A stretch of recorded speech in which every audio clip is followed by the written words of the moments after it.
Welcome to 6 TV. నా పేరు Shalini. Bulletin update చూద్దాం. ఆంధ్రప్రదేశ్ అసెంబ్లీ ఫలితాలపై సంచలన వ్యాఖ్యలు చేశారు సిపిఐ నారాయణ. రేపు వచ్చే ఫలితాల్లో వైసీపీ అధికారం కోల్పోవడం పక్కా అని జోష్యం చెప్పారు. అందుకే అధికారుల్ని క్యాడర్ని నమ్మించడానికి విశాఖలో హడావిడి అని చెప్తున్నారని చెప్పారు.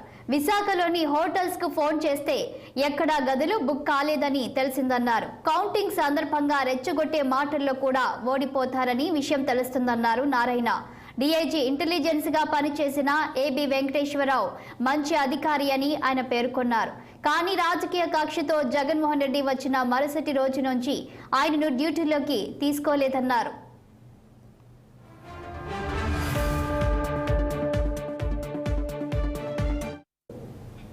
ఈ 5 సంవత్సరాలు వెంకటేశ్వరరావు పైన సీఎం జగన్ కక్ష తీర్చుకున్నారని సిపిఐ నారాయణ తెలిపారు. జగన్ పాజిటివ్ ఆలోచనతో ఉంటే రాష్ట్రం అభివృద్ధి అయ్యేదని, ఆయన మరోసారి సీఎం అయ్యే అవకాశం ఉండేదని పేర్కొన్నారు. అలాగే తెలంగాణలో ముఖ్యమంత్రి రేవంత్ రెడ్డి కూడా వైఎస్ జగన్మోహన్ రెడ్డిని ఫాలో అవుతున్నాడు అంటూ సెటైర్లు వేశారు సిపిఐ నారాయణ.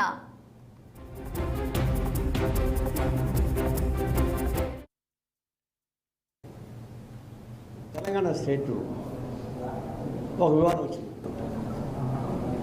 కేసీఆర్ ఉన్నప్పుడు ఒక పద్ధతిని నడిపించాడు, ప్రత్యేక తెలంగాణ నాయకుడిగా నడిపించాడు. ఇప్పుడు కాంగ్రెస్ మారింది. ఇప్పుడు రేవంత్ రెడ్డి కాంగ్రెస్ పార్టీ ముఖ్యమంత్రి అయిన తర్వాత కొన్ని మార్పులు తీసుకోవడానికి ప్రయత్నిస్తున్నాడు.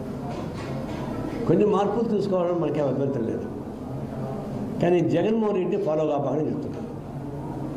జగన్మోహన్ రెడ్డి ముఖ్యమంత్రి అనుకొని ఒక కక్ష సాధింపులు రివర్స్ గేర్ నడిపించాడు.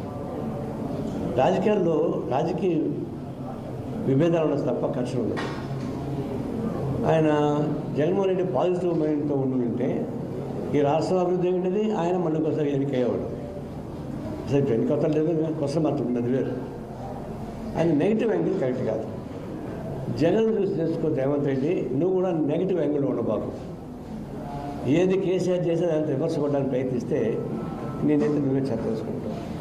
ఒకటి మాత్రం మేము నశిస్తున్నాం, తెలంగాణ రాష్ట్ర గేయాన్ని అధికారపూర్వకంగా ఇస్తున్నారు.